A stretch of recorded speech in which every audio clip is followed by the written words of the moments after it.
welcome back to Kick and Crochet. Today I'm going to show you how to make this scarf. So this one's actually really simple. It's just a 2-row repeat. The yarn I used for it is Wool Pop. This is just another color.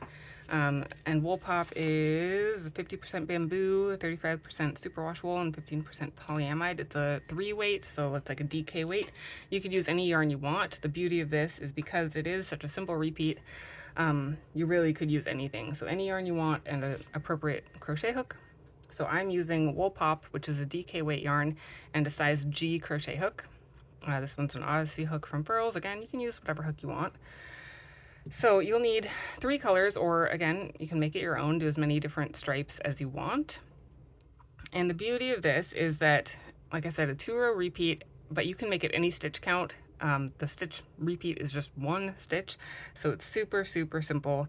All you need to know is foundation double crochet, or you could do just a chain and then double crochet into it. This simple puff stitch, which I'm going to show you, and regular double crochet. So this is actually the front side of the scarf. It doesn't really matter which side you look at it. It just kind of looks slightly better from the front than the back, but it's still beautiful either way. So these are kind of like a modified little puff stitch, and I'll show you how to do it. They're super easy. So today I'm going to do just like a small sample.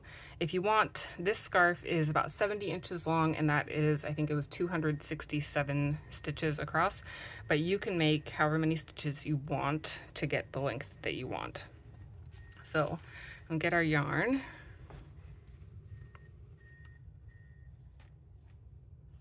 And again, you can start with a foundation double crochet, or you can start with just a chain and regular double crochet. Whichever method you prefer is totally fine for this. So we'll start just with a chain of 3. That counts as our first double crochet. And then to do the foundation double crochet, we'll yarn over, insert our hook into that first chain. This yarn, the downside of this yarn is it is a tiny bit splitty, but I love how shiny it is, so it's really pretty, and so to me it's worth it. Okay, so we'll pull up a loop in that first stitch. Now we'll yarn over and pull through just 1. So we're making an extra chain at the bottom of the project, and that's our foundation chain. Now we'll finish the double crochet, yarn over and pull through 2, yarn over and pull through 2. So now we have 2 stitches, so we'll do this again, yarn over. And now that extra stitch we made at the bottom is our foundation chain. We're going to insert our hook in that stitch, and it'll look best if you catch both loops of that stitch. So you can see I have 2 loops here. If I can get that to get in focus, there we go. So you want to go through both loops if you can, and yarn over and pull up a loop. Yarn over and pull through 1 loop. That makes our foundation chain. Then yarn over and pull through 2 loops, and yarn over and pull through 2 loops. So I'll show it one more time. Yarn over, look at the bottom. Again, it's a little tricky with this yarn just because it is kind of stripy. So that was our first chain, that was our second, and here's our third. So we're gonna go into that foundation chain, go through both loops, yarn over and pull up a loop, then yarn over, pull through 1, making another foundation chain, then yarn over and pull through 2, and yarn over and pull through 2. So you're going to do this and make a foundation double crochet for whatever you want the length of your scarf to be.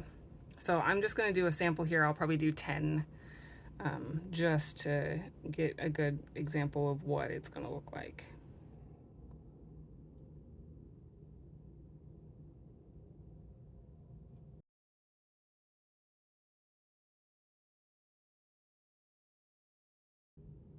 And I would just like to remind you, when you're doing the foundation chain, you do still have to be a little careful to make sure that your foundation chains are not too tight. So make those extra foundation stitches at the bottom a little bit loose, just like if you were doing a foundation chain, you would want your starting chain to be a little bit loose. Foundation chains are naturally looser than a regular starting chain, but you still have to be a little bit careful there.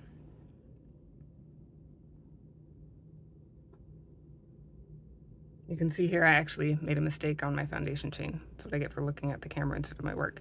So I went, instead of through these loops, I went through that space. So it looks a little bit wonky. I'm just gonna keep going, but you can kind of see where I messed up. Okay, so I have 10 stitches here. So now this pattern is just alternating double crochet and the simple puff stitches. So for the puff stitches, what you're gonna wanna do, you'll chain one just for a little bit of height.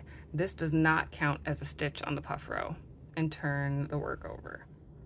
Now to do the puff, you're gonna yarn over, insert your hook in the stitch. Now since that chain didn't count as a stitch, I'm gonna work into that first stitch there. And then pull up a loop, and yarn over, insert the hook, and pull up a loop. We're only gonna do that twice for these little puffs. Then yarn over, pull through all the loops on your hook. And this is where it differs from a regular puff stitch, is we are not gonna do a chain after the puff. We're just gonna go straight into the next puff.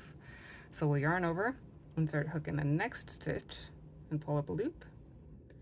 Then yarn over, and pull up another loop in the same stitch. Yarn over, and pull through all of the loops on your hook. We'll just do this all the way across, one for every stitch.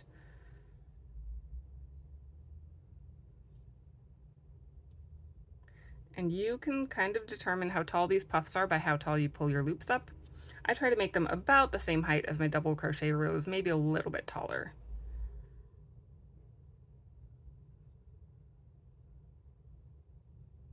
I'm sorry if you can hear the construction outside my window. They are building apartment buildings where we used to have an empty field that used to have sheep in it, so that's really annoying, but what can you do?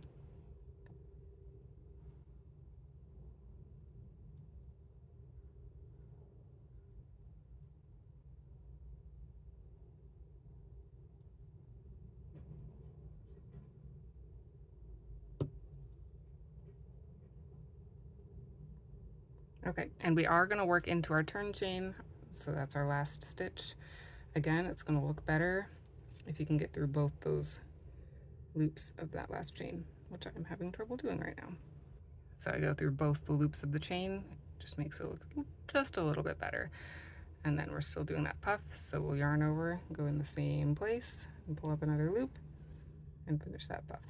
So we have 10 stitches on our foundation, and then we should have 10 puffs. So one puff for every stitch on your foundation row.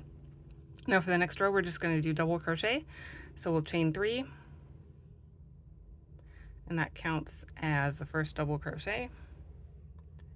And then we'll turn the work over, and then we'll just double crochet all the way across. So here, at the top of this puff, this chain 3 counts as the stitch coming out of the top of this puff. So we're not going to work into that space right there. We're going to work here. So just a regular double crochet into the top of each of those puff stitches.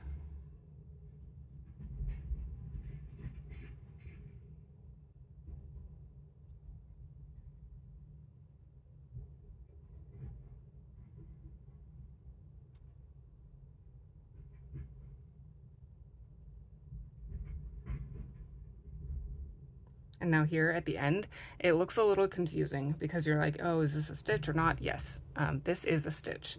So this right here is the top of your last puff stitch. You can kind of see here is that chain 1 we did when we turned, and that is the top of the puff.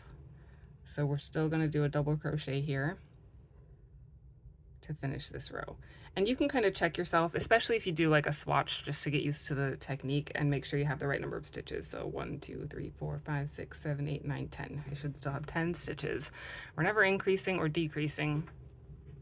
And so that is it. You're just going to repeat those last 2 rows. So the puff row and then a double crochet row. So if you want to make the scarf just like I did, you'll need 3 balls of the wool pop yarn, 1 in each of your 3 colors. And you're also going to need to know kind of the rows. So on this one, I happened to start with the gray here. It doesn't really matter what color you start with. You can pick any color you'd like. The dark grays just happens to be where I started. So you're going to work your foundation row and then puff, foundation, or puff, double crochet, puff, double crochet, puff, double crochet. You're going to repeat puff and double crochet 1, 2, 3, 4 times. So you'll have a total of 9 rows in this section. And then you're going to have 9 rows in the gray section, the lighter gray section, whatever your middle color is as well. It's going to start and end on a puff row instead of a double crochet row, but there's still going to be 9. So 2, 4, 6, 8, 9. And then your last section, again, is going to be 9 rows, but it's going to start and end with a double crochet row. So you're just doing that 2 pattern repeat, 9 rows for each color. And that is it. I didn't add any tassels or anything to the ends of this one. You absolutely could if you like to, but I thought the end looked just fine as it was, so I left it plain. You can feel free to experiment with that. This pattern, if you want the written version, it's free on my blog, but like I said, it's really super simple. So once you get that stitch pattern down, you can just kind of take it away, and you can make it as long as you want. If you want to make it wider or narrower, you just change how many row repeats you do, and it's really kind of a fun, relaxing stitch pattern. I actually really enjoyed making this one, even though it kind of, like, you might think it's kind of boring, but the 2 different rows gives it just enough variety to keep some interest, but not be too difficult that you have to actually have a paper pattern with you. So I hope you enjoyed this pattern. Happy crocheting.